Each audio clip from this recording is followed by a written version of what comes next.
वसुधा पकड़ने वाली है करिश्मा का हाथ और यहाँ पर उसका घूंघट हटा देने वाली है पूरे चौहान खानदान के सामने।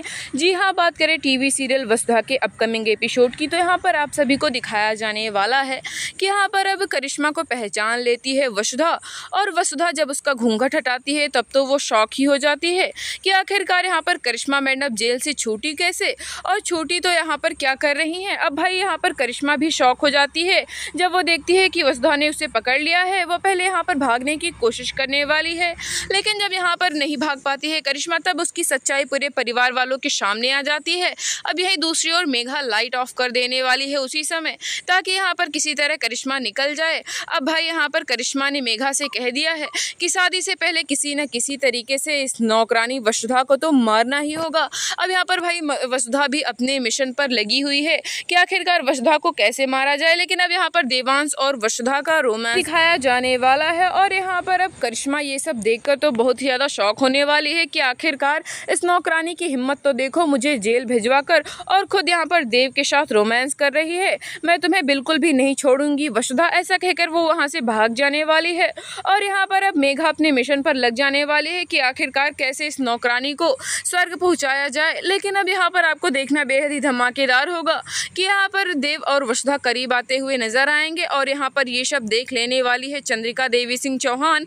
और यहाँ पर देव से कहने वाले हैं कि देव, ये सब तुम क्या कर रहे हो, आखिर तुम्हारी शादी हो रही है मेघा से और तुम उस नौकरानी के साथ। लेकिन अब यहाँ पर जब देव उनको बताएगा कि ऐसा कुछ नहीं है, उसके हाथ में चोट लग गई थी, तब मैं उसकी हेल्प कर रहा था। अब भाई ये सब सुनकर तो मेघा भी बहुत ज़्यादा शॉक होने वाली है, क्योंकि उसे लगा था कि अब इसकी सच्चाई सबके सामने आ जाएगी और यहाँ पर वसुधा को घर से बाहर भेज देंगी चंद्रिका देवी सिंह चौहान और इसको मारना उतना ही ईजी हो जाएगा। लेकिन यहाँ पर वसुधा तो घर में ही रहने वाली है और यहाँ पर वसुधा मेघा की सच्चाई सबके सामने लाने वाली है और यहाँ पर ये भी बताने वाली है सबको कि यहाँ पर करिश्मा और मेघा मिले हुए हैं।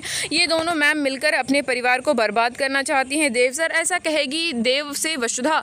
लेकिन यहाँ पर अब देव भाई उसकी बात पर विश्वास ऐसे ही नहीं कर सकता। आखिरकार मेघा उस घर की होने वाली बहू है और उस पर ऐसा इल्ज़ाम लगे, ये यहाँ पर देव को कतई बर्दाश्त नहीं होगा। और यहाँ पर देव से वसुधा कहेगी कि सर आप मेरी बात क्यों नहीं मानते, मैं आखिरकार झूठ क्यों बोलूँगी, देवी हुक्म के बारे में मैं कुछ भी गलत कभी नहीं सोचती हूँ। तब यहाँ पर भाई देव को भी लगेगा कि आखिरकार वसुधा मुझसे झूठ क्यों बोलेगी। लेकिन यहाँ पर ये भी हो सकता है कि वसुधा को कोई गलतफहमी हुई हो, क्योंकि यहाँ पर मेघा तो एक ब्रांड एम्बेसडर बन गई है हमारी कंपनी की और यहाँ पर कंपनी में हमारी हेल्प भी कर रही है, तो आखिरकार इसका कनेक्शन करिश्मा से कैसे हो सकता है। लेकिन भाई अब करिश्मा यहाँ पर फिर से आने वाली है शादी में और यहाँ पर एक बार फिर से वेश बदल कर आने वाली है करिश्मा और यहाँ पर मेघा की करने वाली है हेल्प और यहाँ पर अब वसुधा को पहुँचाने वाली है गुंडों के पास, ताकि यहाँ पर गुंडे उसका काम तमाम कर सके। लेकिन यहाँ पर भाई फिर से एक बार फिर से यहाँ पर देव वसुधा को बचाने वाला है और बचा कर लाने वाला है घर। और इसी बीच यहाँ पर शादी कुछ दिन के लिए पोस्टपोन होने वाली है। अब यहाँ पर मेघा की तो और भी उलझनें बढ़ जाती हैं, ताकि करिश्मा उसे क्या कहेगी और आखिरकार वो करिश्मा के सारे इरादों पर खरी नहीं उतर रही है। अब भाई करिश्मा की हेल्प करने के लिए मेघा तो किसी हद तक जा सकती है, लेकिन भाई अब यहाँ पर देव और वसुधा एक साथ होते हुए चौहान खानदान पर किसी भी तरीके की आंच नहीं आने दे सकते। आप हमें बताइए ऐसा होना चाहिए या नहीं।